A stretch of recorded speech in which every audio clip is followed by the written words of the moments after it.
Good morning and welcome to the Sports Debate Podcast. I'm BA along with Jack Hirsch and James J. Trey Martin. Hope you gentlemen are having a wonderful morning here. Really kind of light in sports news, so we're gonna keep it even briefer than we just have the NBA draft and the NHL draft. So those things are working out. A lot of trades in the NHL, a big couple of trades in the NBA. Other than that, we got the World Cup, and that's going on as well. Other than that, let's head on to our first question for this morning, our debate question. Speaking of World Cup, will interest in soccer grow dramatically in America if the United States wins the World Cup? Go ahead there, Jack. Temporarily, it will. Obviously, a wave will start forming. Everyone's going to get excited. And the best comparison would be the 1980 United States Olympic team. Such excitement about them winning the gold medal in the Olympics, all these celebrations, everyone is happy. But at the end of the day, no one considers this. What did it mean for hockey in the United States? Very little, very little. And when I say very little, I'm not counting kids who all of a sudden are taking up hockey. And it's very hard. And let's be honest, a sport like hockey is more for the families that can afford it. You don't just see kids walking around with, hockey sticks in their hands and pucks. It's kind of harder to navigate that particular sport. But when you look at the NHL, it didn't particularly help the NHL a great deal. I mean, it familiarized us with the guys who were on the team to an extent, and we're always going to revere that 1980 United States Olympic hockey team as one of our more favorite teams of all time, sport for sport. But it didn't do anything more for hockey than ESPN has done by an ABC telecasting the games. If ESPN and ABC couldn't do it, I mean, elevate hockey. Nothing could elevate hockey. And it would be the same with soccer. I mean, are we going to have standings, leagues? Can you guys ever visualize hockey being as popular as the NBA in America? To the average American sports fan. I'm not talking about the fan who has roots to Europe, okay? Who came with a soccer background, who's played soccer before. Okay, if I said the word hockey a little too much, I apologize. I just wanted to give an example to the 80 team. I may have said it one or two times inadvertently, not meaning to. But soccer itself, it's a great sport. If you want to argue that soccer is the greatest of all sports, I don't know. I don't know what's the greatest of all sports. It's all a personal preference. But I mean, and it's easy to play soccer in one sense. You just need a soccer ball, but then again, it's hard to play soccer because you got to find a field. You got to find a field. And when I go near where I live, jogging in the morning, there are a couple of soccer fields. I find the park, but guess what? I'm up early enough sometimes where the park it's locked. It's locked. You can't get onto the darn field. Sometimes you can. They leave it open maintenance. Sometimes you can't. And even in the middle of the day, they'll shut it down a lot of times and just open it up for particular games. I think it'll just create a temporary buzz. The United States, if they win the World Cup, there'll be a big celebration. There'll be a lot of smiles on all our faces. But guess what? 1 year, 2 years at most, it'll be more the same. We couldn't name more than a few soccer teams, and it'll be what it is. Unfortunately, this is an isolated incident. That's similar to fans in New York who aren't really big basketball fans. They'll be celebrating the Knicks, but guess what? They'll have no idea, the average Knicks fan, that the Knicks moved on from Mitchell Robinson. If they do in 6 months, they won't know. That'll slip under the radar. The next season will begin, and they won't even know about remember Mitchell Robinson's existence. I'm just giving an example here, but so the answer is no. Unfortunately, as massive as it would be if they did win the World Cup somehow. So here Jack goes again, talking out of both sides of his neck. He's saying that on one hand, yes, it's temporarily going to be successful and might have a spark, but then it'll fade out. But then at the same time, you're talking about the Knicks and what they've done. I'm telling you right now, this is what sports is about, Jack. This is exactly what sports is about. I mean, that was one of my examples. The Knicks. Look at what happened. 53 years of a drought. Did you see all those people out there? I mean, even though you mentioned that some people were just out there that were latchers on, fine, you have that. But you brought so many different people out there. You were talking about cultures. We're talking about different melting. New York is probably the biggest melting pot of all. And you telling me that what sports is to bring people from different cultures and different backgrounds together to celebrate one thing. And so you're telling me by the USA, if they're winning the World Cup in this, I mean, it's never happened, right? It'd be unprecedented. If they do this, it's going to send kids through the roof. We're talking about future people who want to play sports. We're talking about kids now. Kids will want to play soccer, especially, think about it, Jack. The NFL, we're talking about most of these guys in the NBA and MLB. These guys are at least 6'2", 6'1", right? These are big guys. Soccer, I think the average height is like 5'9" or something like that. The average height is 5'9". You're telling me that the average size guy has a chance to do something else different than getting his head beat in. Mind you, you have to have endurance and stamina in soccer. It's exhausting. But that being said, you have an opportunity to play a sport and make a lot of money. Some of these guys, what's the kid from Spain making like total of 15 million a year between his endorsements and his salary? Lionel Messi. No. Lionel Messi, Lionel Messi is making a crap ton of money. But I'm talking about the 18-year-old kid for Spain. Oh, right. That's like the phenom. Mm-hmm. I can't think of his name. It's hard to pronounce anyway. And that tells you how much I watch soccer. But that being said, I'm a numbers person. Look, I can agree with you on one hand. The USA, their first game against Paraguay, it was a total of 25 million, 18 English-speaking channels, 18 million views, and 15 against Australia, 15 million.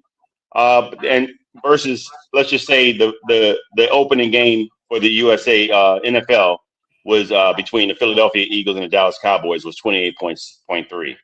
So that's still a drastic number, a drastic difference. We're talking about the NFL, the most popular sport in the U.S. But I'm saying if they were to win, it's gonna change some things. I'm just telling you, you got to look at the future of what's coming up and who's gonna play sports. It's children and parents who probably don't want their kids to play football. Something less physically, with collision and impact. Something we're talking about CTE, different things like that. Even though hitting your head on the ball probably. You have that in soccer in England. I know. Laws at a certain age. Kids can't play soccer until a certain age. Fair enough, because they're hitting their heads on the ball, right? Exactly. Yeah. But my answer is yes. I think it would if they would definitely win, but I don't think they're gonna win. But yeah, I think it would impact. It will create a buzz for now. For the time being, it would be a big celebration. That don't misunderstand me, especially with the final game on American soil. Okay, it would be a major thing. But with that said, it's I just don't see it long range because soccer's been around for a while. It's been around for a while, and it's in all the schools. It's in all the high schools. They have soccer teams, and there's an opening for kids to play that. It would be massive as a sports fan, but I just can't see it having any long range effect per se. Well, I think that if they won the World Cup, which is something they've never done, ever.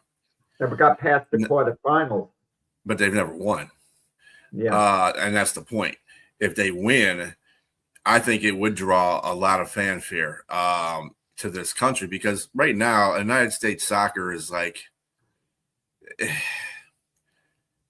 to the soccer world, the United States is just, you got a soccer team, that's cute. So if they win the World Cup, that proves they could beat the best in the world, and it'll spark a surge in soccer in this country, especially if this team wins. Winning is everything, and you're doing it on your home turf too. You got to think about that.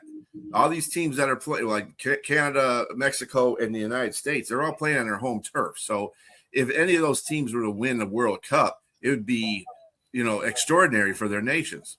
I think at one point it wouldn't overtake the National Football League. Ain't nothing doing that here in America, but it could move it to the, not permanently, but kind of move it up in the sports channel. I mean, it could go higher than Major League Baseball and the NBA, not for a permanent time, for a lengthy time, maybe a year and a half, like Jack said. It might calm down after that. But think about it. This is a team that has never won a World Cup. It's a major sports nation, and you haven't won a World Cup. You win a World Cup, man, you get respect from everybody else in the world as far as team is concerned. You get respect, and then everybody else will start emulating that. You will have people that on that soccer team that you're going to know by name, because they're going to be heroes, just like Super Bowl heroes. You know what I'm saying? They're just going to have that. They're going to have that echelon that everybody's going to be like, hey, great, awesome, and people will go. You got to remember, we had a surge. We had a surge in surge in soccer in the beginning of the 2000s, I think it was, because we had another World Cup then. It was like 2006, I believe. That's when we kind of got up there to the national spotlight and getting into I think it was like a playoff type semi-regional, I think it was, that Jack said. So, I mean, you see that, and that raised the spike of soccer being played in this country. But like, if you added that they win a World Cup, it's going to go off the charts. It's kind of like, Brian, it's kind of like the Lions winning the Super Bowl. I've kind of been indirectly down this road before. In the late 1970s, Pele, along with Muhammad Ali, the two most famous athletes in the world, came to play for the New York Cosmos. Pele was bigger in his time than even Lionel Messi is in this time, for example. And I remember going to the games, the first big game, 62,000 people going to the Meadowlands to see Pele and the New York Cosmos play. I went to a number of Cosmo games. The Cosmos were a major attraction for a couple of years. They had other great international players like, Georgie Chinaglia, Steve Hunt, Carlos Alberto. They got them from all the nations, and it was big. But there was also a big European audience who was going to follow soccer anyway to an extent. And it was a great show for like the 2-3 years those guys were there, but it wasn't built to last. I mean, our sport teams that we're following, there might be a lack of interest, for example, like James's New Orleans Pelicans. There might not be big interest in them right at the moment, but they're in hibernation. If they start winning, the city of New Orleans wakes up and the Pelicans become really big. The same thing in the Red Wings and Detroit Red Wings. When they start winning, people on hibernation. But people aren't in hibernation with soccer. They come, they go, and something big has to happen for them to temporarily come back. And this would be something big, the World Cup, where they would temporarily come back at least. To be a boxing sports writer, you sure do a lot of jabbing on the other side, sir. That's the most effective punch, the jab. Yes, exactly. But I would say definitely don't count the New Orleans Saints fans. I don't think you know them very well. Pelicans. No, I'm just going to tell you, Pelicans. These are the same fans that are the fans of the New Orleans Saints.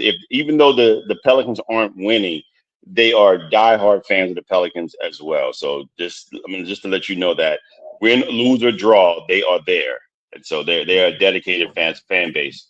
So I mean, if they start winning, it'll be the same people that were there. No. I don't question fan base's loyalty. I don't mean it that way.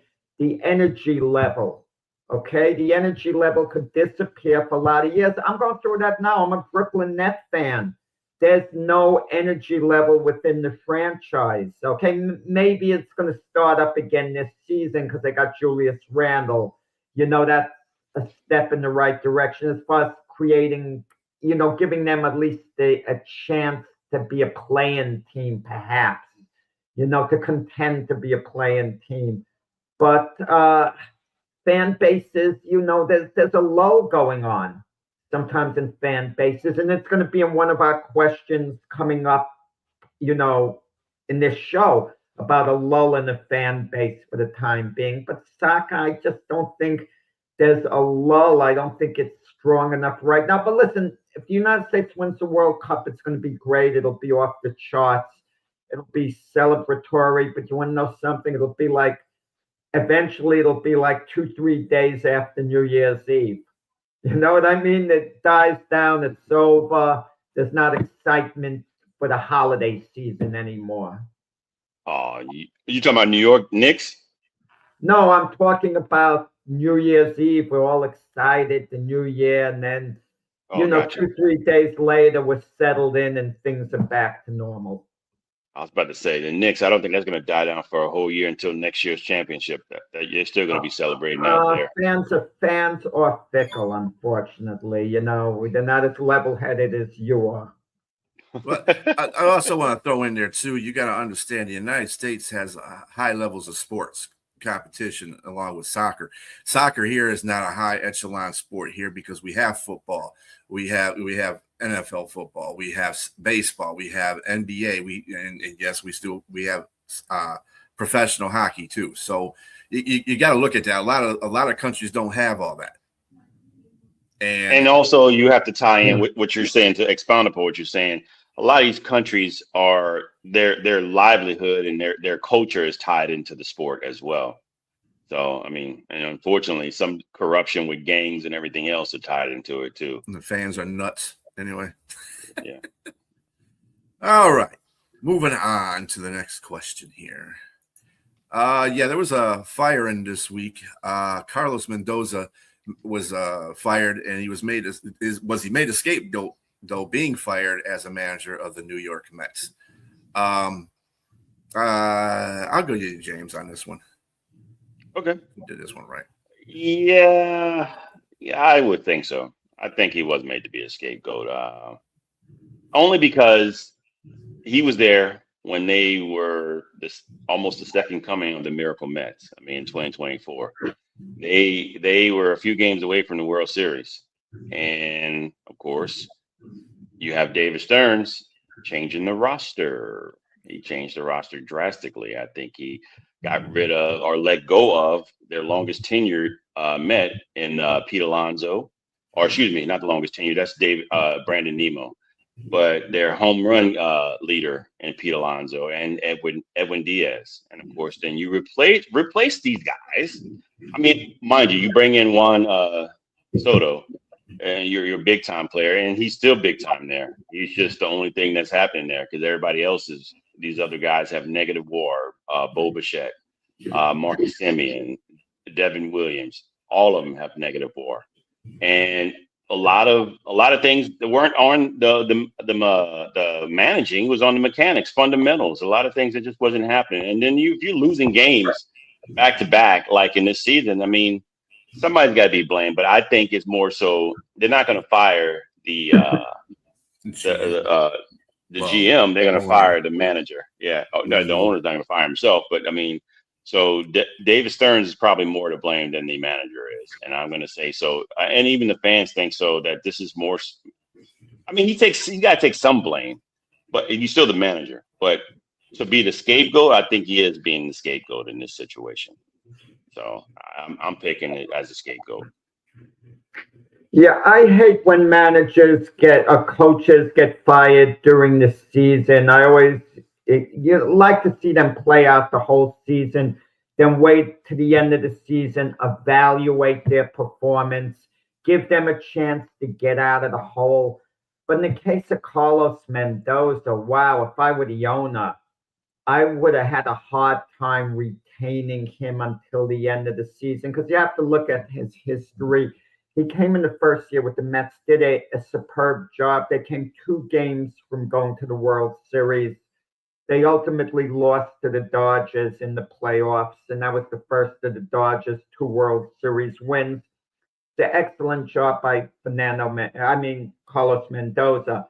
Uh, Last season, they had a historic collapse and they fell out of the playoff, race last game of the season. Historic collapse. It was awful, awful.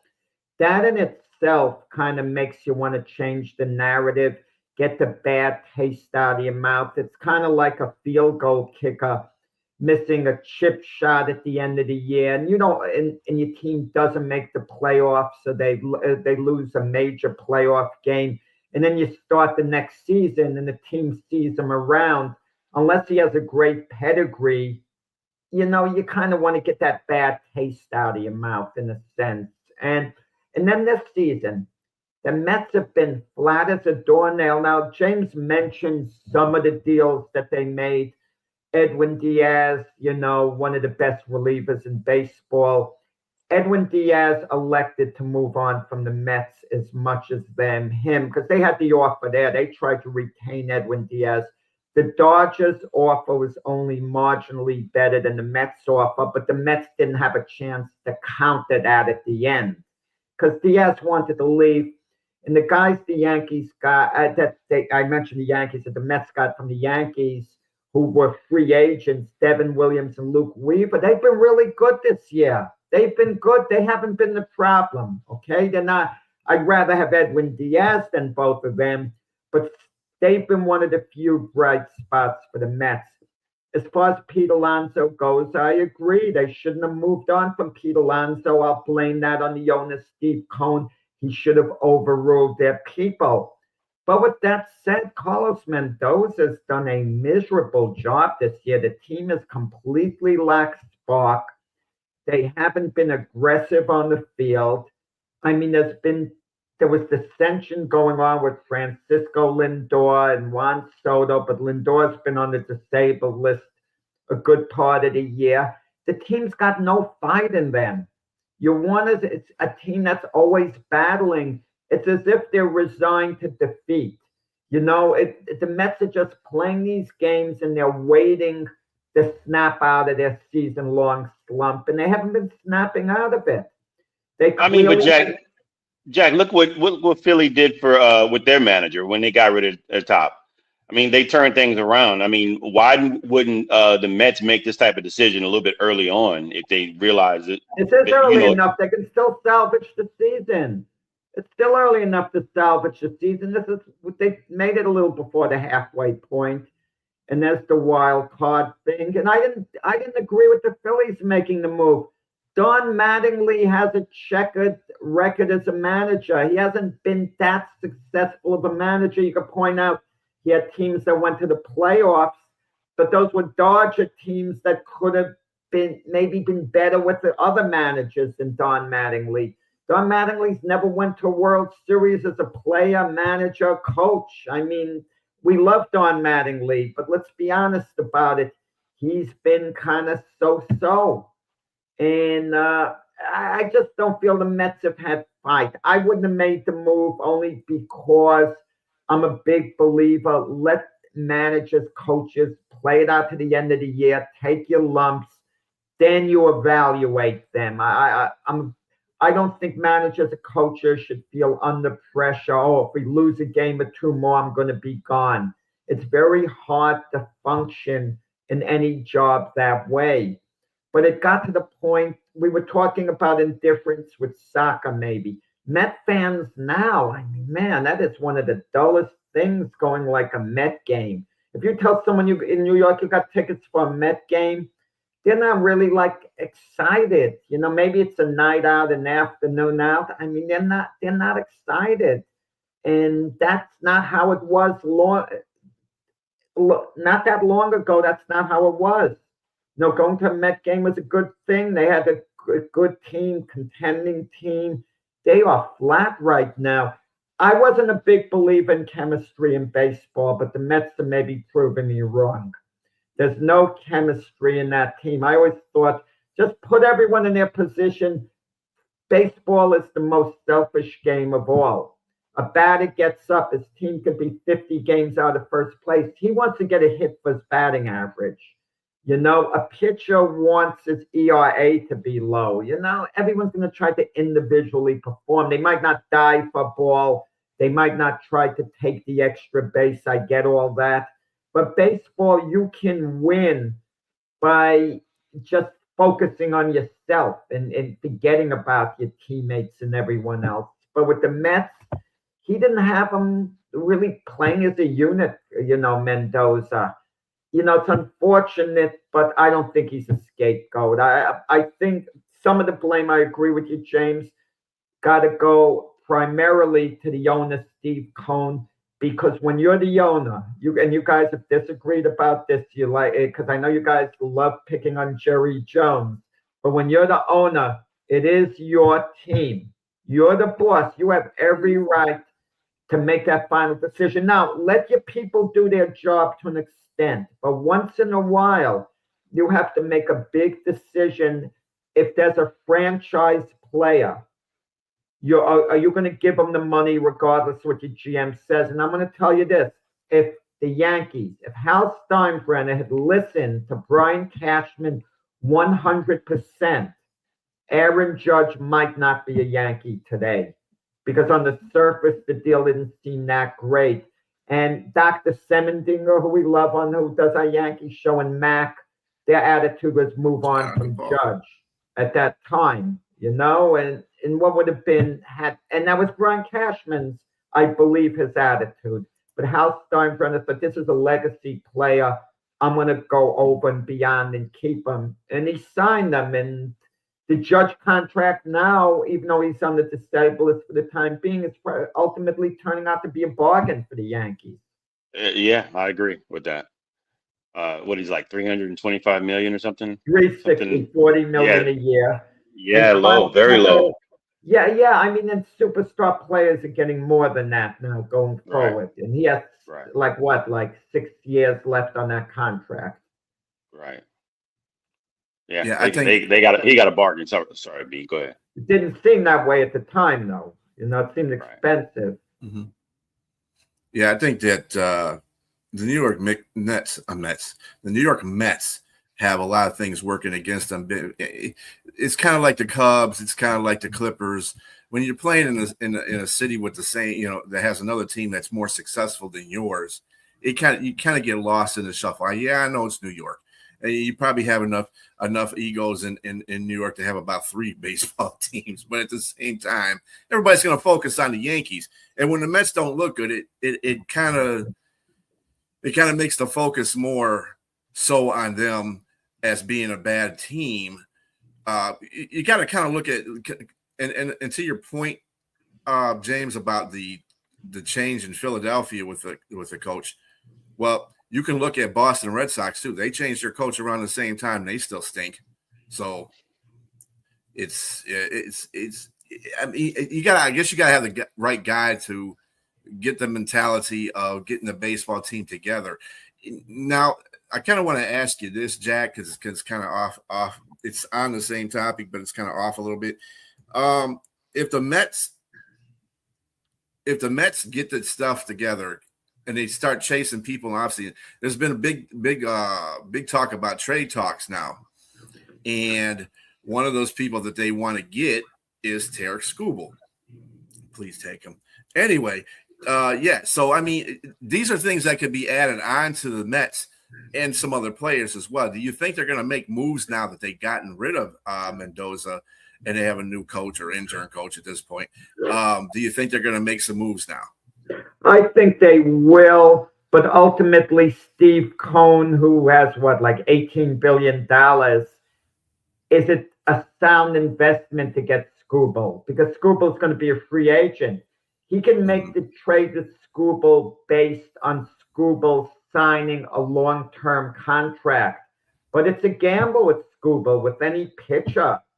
How's his arm going to hold up? And yeah, I definitely believe Steve Cohen's got the money and he's going to think big time. You see, I think the three of us are different from the average owner. The average owner who has all these billions, if the three of us had 18 billion apiece, we would be willing to risk losing $1 billion for our team. I think we all three would think we have all this money otherwise, but then again, how did these guys accumulate all that money? They don't think that way. They want to think soundly. And now I'm talking like a fan, and I don't like the mentality of fans. And I'm talking like one of them. You're not playing with monopoly money here. You want it to be a sound investment. It drives me crazy, like I do the show with Keith Engel. He says, sign a long-term contract. You know you're going to lose the money the last couple of years at the back end of it anyway. No, I'm thinking of the back end of it. I'm not, these 10-year contracts where like the one Juan Soto has, they're disasters at the end the last 2-3 years. You don't know what to do with the guy, okay, at the end of that. And you're paying him a fortune of money. And you're losing all this money, and the fans are just telling you, go out, spend, spend, spend. And you're right about Skubal. I mean, tell me how many good years Brian at Skubal has left, where you could think he could be at least a good starting pitcher, not a great one, a good starting pitcher. Couple, maybe 3. That's all? That's all. Yeah. It's going to take an 8-year deal to sign Skubal. So you're going to have to pay an 8-year contract, and you'll probably have to pay him, if you're the Mets, that he doesn't go as a free agent, pay him about $55 million a year for 8 years. And you're gambling the last few years. If he flattens out, he's getting a fortune of money for what? I mean, he's already, 31 or something like that now? So... Yeah, well, Yankees, you could figure pitcher will go, you could pay him till he's age 38, 39, but the last couple of years, it's bad news. Look, the Yankees signed Garrett Cole to a 9-year contract when he was age 27 to age 36. $36 million a year. That was a chancy, but a pitcher could be top-notch at age 36 still. Sometimes you have to take a chance, like with these free agents. Well, I think too. On top of that, I know a lot of these. I think that's the reason why you have organizations that don't win, or win as much. You have organizations that take chances on, and then you have organizations that take chances on making that big splash to win a Super Bowl. And we're talking about or World Series or anything, any sport. If you have an owner that's willing to, hey, we can win a championship. Because think about it, if a team wins a championship, how long does it take for the fans to start rumbling about, oh damn, we haven't been in championship for this many years? It's usually about 3 or 4 year span that fans start getting a little bit restless about, hey, we were in the Super Bowl 4 years ago. What's going on? We can't even get to the playoffs now. But then that's when and that's what makes a good owner, because once they can understand those kind of shifts on teams, they can say, well, we can win one right here, let it fade out a little bit, then get some more. It's kind of like how Philadelphia is operating. If you look at them, the Eagles, they win a championship or they get in the Super Bowl, they have a pretty good year, and the next year and then they get all these players, and then they get in the Super Bowl again, win the Super Bowl. The next year it's like they barely make it into the playoffs, and then the next year and they keep building. And this is what you kind of want with. And I think this is the reason that separates some owners from others, because some owners are like what you said. They have this blueprint where I want to make an investment. The team is not an investment. The team is investment if you win, because then you're going to get people getting in them seats. And that's where your money's going to come. All your revenue is going to come from. I don't understand that kind of logic that they use. Like the Fords, for instance. The Fords just like putting butts in seats. That's what they like to do, though. Like, for instance, Barry Sanders, he brought people to the Silverdome all the time because he was an extraordinary player. But what did really the Lions achieve in that amount of time? They got a couple playoff games. They got 1 year where they went to the NFC Conference. They didn't do anything else, but people were still coming to them games because they had Barry Sanders. That's great marketing strategy. Same thing with Calvin Johnson and Matt Stafford. Those are guys that brought the Lions people to come to Lions games. But as a whole, there's nothing to show for it in the Super Bowl era because they're not taking the chances that they need to take.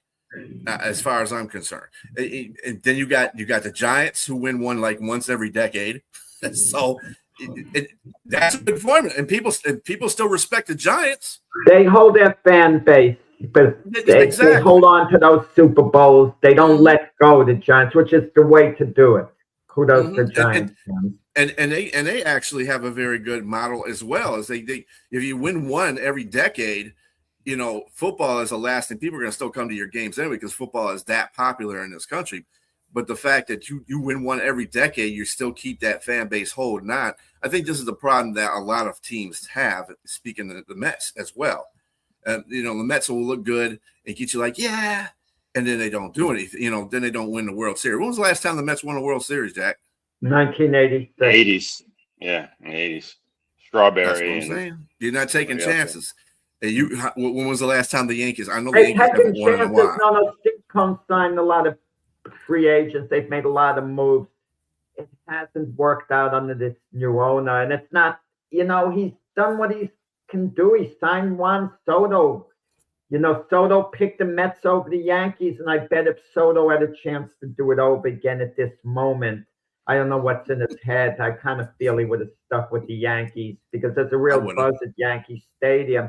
But ultimately, Soto might be happy. The Mets eventually are going to turn it around, I would think, at some point. Yeah, well, there's got to be a turnaround at this point, I would say. I mean, when you drop your manager, I don't know if it's all roads up from here. I mean, hopefully you would think so. But, yeah, they definitely need to try to make some changes here, considering they made this drastic a move at this point in the season. Yeah, I don't want to make it as simple as it sounds either. Alignment and all that. You got to have the right coach. You got to have the right teammates. That's all got to be factored into it, regardless of the owner. All those people have to gel to make that. And once you have that, you kind of hold on to that as an owner. A good case in point with the Pistons when they had what's his name, Rick Carlisle. And they could make it to the playoffs, but they just couldn't quite get over that hump. And then they got Larry Brown and they won. Into our next question. Yeah. So, good for that. Because this question, that was a good question for the next segue. You're right. Good job. Good job. I'm relieved. Is the Boston Celtics organization being disrespectful to Jaylen Brown by shopping him in trade talks? Go ahead, Jack. Yes, they are. Yes, they are. I mean, if they want to trade Jaylen Brown, go ahead and do it, okay? But keep it private. Don't embarrass him. He doesn't need to hear his names in trade talks. And if it's done privately, you could say I remember what Pat Riley said to Mark Jackson. When Pat Riley was coaching the Knicks and Mark Jackson was on the Knicks, Mark Jackson confronted in a friendly way Pat Riley, and he wanted to know what the deal is. Are you trying to trade me this and that? And Pat Riley said, Mark, to get a great player, you got to trade a great player sometimes. I don't know. If they request you and I'm trying to improve this team, I'm going to listen to all offers. Now, that's quite different from example, the Knicks with Jalen Brunson. If Jalen Brunson saw, Leon Rose, the Knicks GM, he'd say, Jalen, are you crazy? You actually think I would trade you? Are you out of your bleeping mind? Get out of here. Of course I'm not going to trade you. I'm not even going to consider offers. Okay? And if San Antonio calls, if they give me their whole team, Wembanyama, Harper, the whole bunch, 5 for 1, I'm gonna have to sit down and I'm gonna have your dad sign off on it even. For example, that's how I would joke around with Jalen, on that. But I'd let him know he's not up. for sale.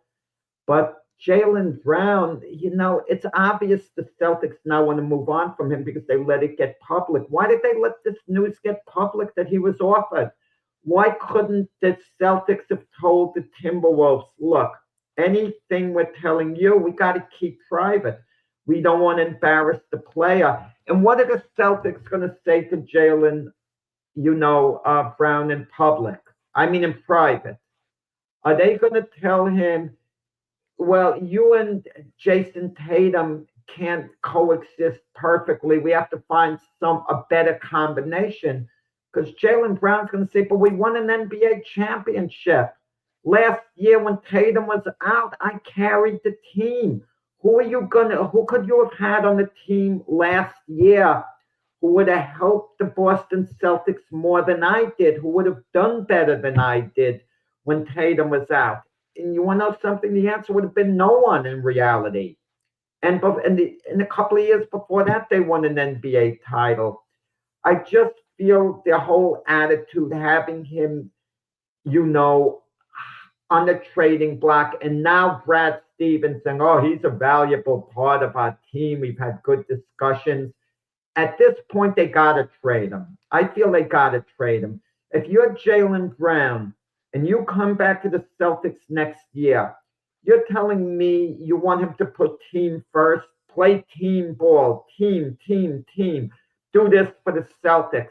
The Celtics wanted to kick your rear end out the door. And the only reason, if you're a Celtic next year, that they didn't do it because they couldn't pull the trigger on a deal as hard as they tried. Yeah. And I would absolutely feel disrespected if I'm Jaylen Brown and I'm a Celtic next year. Will I be a pro and play hard? Yeah, I'll play hard. But I'm not going to be as emotionally invested in the team and in the city as I was in the past. I mean, they should have kept it quiet, the Celtics. It's okay if you're trying to improve your team, and I understand Jason Tatum is off limits, and if one of the big two have to go, it's Jaylen Brown. I'm not disputing that, okay? But keep your business quiet. Keep the business quiet. They really embarrassed, I think, Jaylen Brown, the way they did business with Celtics this offseason.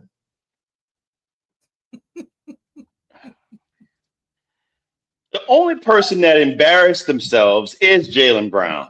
You said, why did it go public? It's because he made it public prior to the trade talks. He went out and said, I think I'm better than the other player that's next to me. Maybe he is. Maybe he went out and scored 28.7 points a game. 6.9 rebounds and 5.1 assists in the absence of Jason Tatum. Kudos. He was second in MVP voting. He put his team second in the Eastern Conference. And when Jason Tatum came back, they imploded. They lost in the first round. And a bad one, a very bad loss. Weren't they up 3-1, I believe, and they imploded. Yeah, yes. They blew that. Yeah. Exactly. Tatum was out game 7. Yes, I mean, it doesn't matter. I mean, you were the guy when Tatum wasn't there the whole regular season. Now's your opportunity to make you're kind of saying, and then you go out and say, this is my favorite season after you lose in the playoffs. Nobody wants to hear that. This is your favorite season. And he came back and explained it a little bit, but still, you don't say anything like that. You just say, hey, we did what we could. I mean, we apologize to the fans. We're gonna come back and try to, it's hindsight 2020. It's easy to say what I'm saying now, but you got an opportunity. Don't always go live. Don't always go to social media. Even Brian Windhorst said he reports that Brown is intrigued by the thought of having his own team. So you're saying all these things. Who cares if you get exposed that you're on a trading block at this point? Because it's already been put out there that you kind of want your own team. And I don't have a problem with that. I mean, you showed that you can handle your own team. I can see him going to play in Charlotte if they make money for him. I'm making enough room for him to come down there. I can see him going to New Orleans. I can see him going, for trades. I could see him being a guy somewhere on certain teams. But that being said, don't be mad when they try to trade you for Giannis after all this has happened and it didn't work out. Like you said, Jack, you be a pro and come back and play, but some of this is your fault too. And at the end of the day, it's a business. It's a business. Everybody on the team, except typically almost the main guy, is not. Everybody else outside of the main guy is pretty much expendable. Moving parts. It happens. It is what it is. And you see where they are right now, and you see what happened the playoffs. I think they can do better by having addition by subtraction, by trading them off, getting another player that will defer to Jason Tatum, and get rid of a heavy, because they're about to go into another apron anyway. Get rid of a heavy contract, 5-year, $285 million contract, to take them down some out of that apron and out of the luxury tax. So they won't get penalized. So they can get somebody else that can play a shooting guard. You can get a 2 somewhere else that's viable, maybe not as good as he is, but somebody that will still be sufficient enough to be able to allow this team to thrive and still be competitive and for a contender for championships going forward. But yeah, I don't think it. You don't point this out. You're talking about him wanting his own team, this. He also said he wants to be a career Celtic. He doesn't want to be traded. You can't have it both ways. He's talking out of both sides of his neck, because what he's saying is, what he's saying is, I want to be ahead of Jason Tatum. I don't want to play second fiddle to this guy. That's what he's saying. So he still wants to be a Celtic. That's not going to happen. He never directly said that. It's cryptic, Jack. It's cryptic. It's very cryptic. What he's saying that look what I did. Look what I can do. Okay, I would be good with this if the Celtics made it clear that they were going to trade, Jaylen Brown from the get-go this offseason, and they let him know that that's not disrespecting him. That's being honest with him. It's time to move on. But when you consider what he did last year with Jason Tatum was out, the Celtics were left for dead, and he made them relevant. He made them into contenders. He wouldn't let them fall. And he deserves big respect for that, for what he did, keeping the team together. That was Jaylen Brown. No one could have done a better job of keeping that team together the way he did. So let him know this. Look, Jaylen, we have to make a big deal. We have to shake the team up going forward. You're our greatest asset. You're our greatest asset. We're going to work out a deal with some team or whatever. And you want to know something? If none of the other teams wanted to make a sufficient deal, at least you could go back to Jaylen Brown and say, look, I'm going to be honest with you. We tried to work out this deal, that deal. They didn't want to make the deal. And then he could have said, well, what about me for Austin Reeves? And Brad Stevens could have said the Lakers didn't want to make that deal. So guess what, Jaylen? Screw everyone else now going forward. You'll be a Celtic from now on, perhaps, or whatever, because I'm not going to give a player your magnitude away. You know what he's giving me? He's giving me Kobe Bryant vibes. He's giving me Kobe Bryant vibes in the early 2000s when they were winning 3 championships. Kobe Bryant wanted his own team. He didn't want to be under Shaq's shadow anymore. They won 2 more championships after that. They won 2 more championships, but are you going to get rid of Jason Tatum for Jaylen Brown? Okay, there you go. Sure. Listen, but again, I'm not against trading Jaylen Brown, but there's a way to do it, okay? Don't throw his name out there where everyone knows, like, oh, Jaylen Brown's going to be gone. It's a business, Jack. It's a business at the end of the day. And like I said, at the end of the day, they got to trade him now at this point. But he, of course, they probably are going to. But he put himself in that predicament by the comments and different things on social media that he's made. He's made it obvious and easier for the Celtic organization to do what they're doing right now. He made it easier there. If you're to be someone to say, I would say that yes, they're disrespecting him. Had he not done these things, you remain blameless, then yes, they are disrespecting him. Because I've been a good professional player on and off the court. I mean, I'm not saying he's a bad guy. I'm just saying I think the success that he's had has gone to his head in some regard. Before Brian speaks, then there's the other question, if there's time to get on to, would Milwaukee have been better off taking a Celtic offer, Jaylen Brown, and 2 number 1 draft choices, especially if you could have deferred the number 1 choices a few years into the future and hope the Celtics wouldn't be that good? Would that have been better than the deal they ultimately got from Miami? No.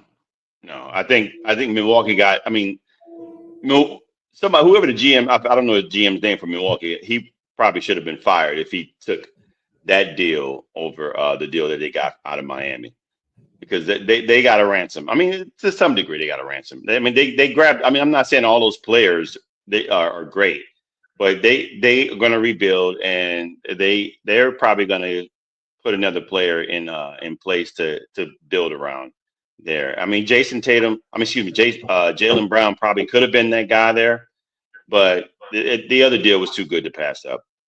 And then you're what is it? They're in the is Milwaukee is the East, right? They're in the East, right? Yeah. Yeah. Why would you give your best asset to a team? I'm just speculating. Let's hear. Right. Why would you Why would you give your best asset to a team like Boston versus Miami, where they're going to probably have harder work job to getting back to where they are? And you instantly put Boston into a contention for championship if you put him there. So yeah, it makes more sense from a business standpoint to put him in a team where they're going to have to struggle and figure things out down there in Miami. Yeah. To the point that James made, I probably would agree with you too, Jack, that he got disrespected, but he opened his mouth. And when players open their mouth the wrong way, the teams listen. They watch. It's just like when you're on a job and you think, oh yeah, I'm doing this, I'm doing that, but the job's like, yeah, but we see what you're doing. We see what you're doing. So it's kind of the same way. And again, at the end of the day, it is a business. And if he feels like he's being disrespected there, or he's, he thinks he can be the lead cat on the Celtics, which is not going to happen because Tatum is the guy. Regardless, I don't care how good you're playing. They already specified Tatum as the guy. So you go to another team, you start fresh, and you be that lead guy. And if you fall flat in your face, all that stuff that you were talking when you were at Boston is going to come back and make you look bad. So that's the thing about these players. They like to talk a lot of stuff, and then when they get put in that position, what they wanted to be in, and they fall on their face, see what happens. So and again, I think that it's better mutually. I think for the apron purpose too. I think that's a big part of it. I think the Celtics need to release some cap right now for that purpose. So Jaylen Brown is put himself out there in the middle of a target squad there. So hey, let's move on from him, get some picks, or get a couple of guys, 3 guys that'll compensate for him. I mean, the Celtics, it's like they're right there on the cusp of doing something, being a good team to be going to championships, but they're just not. They can't get right at this point in the last couple of years. It's kind of like, And it's like, I think the unfortunate part about them last year was well, no, you're right. The Knicks probably would have still beat them. Yes, but they were there. They were close with the Knicks, and then of course this year it just seemed to be going in a downward trajectory. Yeah. So I mean, it is what it is. I mean, I know you're trying to take up for the player, Jack, and that's respectful. But when he doesn't take up, I mean, when he puts himself out there like that and makes himself a target, I can't say he was being disrespectful. They were being disrespectful to him because he put himself in that position. We got a couple of minutes here. Where's Jack? What do you think a good fit for him to be? Where would a good team for him to be? That's a good question. Well, I mean, what can the Celtics get in return? I mean, I'm not sure. I mean, I wouldn't. I think Brad Stevens is pretty level-headed. I don't think he would, and this would be a good gamble move, but I wouldn't make it if I were Brad Stevens. For someone like Jay Morant, like a big-time talent who could come in and maybe be a star with the Celtics, but then he could implode as well. Do you really want to trade someone who you consider a little bit of baggage for someone who's a lot of baggage? I mean, even the Pelicans, I love Zion Williamson. If you are willing to risk the injury factor, him staying healthy for the most part, that's enough of a talent for me to make the deal because Zion will be very good with the Celtics. He's not going to be a flop. He'll be pretty good, maybe even great. And I thought Austin Reeves just signed a big deal. Apparently, the Lakers are going to hold on to him. Okay, you got to get an impact player for Jaylen Brown. You just have to. Someone who's pretty good, who a team is ready to move on from. Yeah. What if you trade a couple players? What about San Antonio if you put him with Wemby? Trade a couple players, a couple of big guards. Trade? I mean, I would trade Stephon Castle and maybe Vassell. I mean, a couple of big guards and Fox. Who are they? For Jaylen Brown, the 2-for-1, you mean? Yeah, maybe. I'll consider that if I'm the Celtics. Yeah, I mean, I would consider trading Jaylen Brown even up for Dylan Harper. I would consider that if I were the Celtics. Right now, it would look bad for the Celtics. I agree with you because you're getting younger too.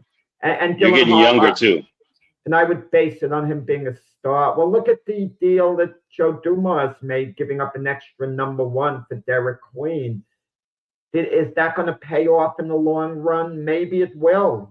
Derek Queen turned out to be pretty good. So he was criticized heavily. And you got to take a chance on these deals. But if it doesn't work out, man, you could set the franchise back a lot of years. Right. I like that San Antonio one, though. Getting Jaylen Brown there for Fox and Vassell and maybe a couple of first-round picks or one first-round pick and maybe a couple seconds or something like that. I would make that if I were the Celtics. I'd have to have Castle in that deal. No, that's what he said. He said, yeah, he said. I said Vassell. No, I have to have Stephon Castle. Yeah, right, for sure. Well, give me Dylan Harper even up, and we'll have a deal 1-for-1. Yeah, that's not even. That's a veteran presence you would need on San Antonio. I think that's the thing that they're missing right now that could put them over the top. Because if they had veteran presence that was a starter on that court, they probably would have took the Knicks to 7 games. I'm just saying they didn't have. I would trade Fox and Castle. Those 2 players. I would give those 2 players up. And I think while Castle is very good defensively, he's inconsistent offensively, and I think he's got time to grow. And those contracts, they're young. They're very young players. But not Fox. Fox would be like still a veteran presence, but I would probably put him off the bench. But would they want Fox with his contract? That's the problem. Yeah, that's the problem. Yeah. All right. Well, that will conclude the end of this show. Everybody join us next Saturday at 8 a.m. Eastern Standard Time. It's been a pleasure. Everybody out there, have a great rest of your day. We will see you tomorrow at 8 a.m. on the Sunday Sports Podcast. We'll see you guys tomorrow. See you, Jack. Peace.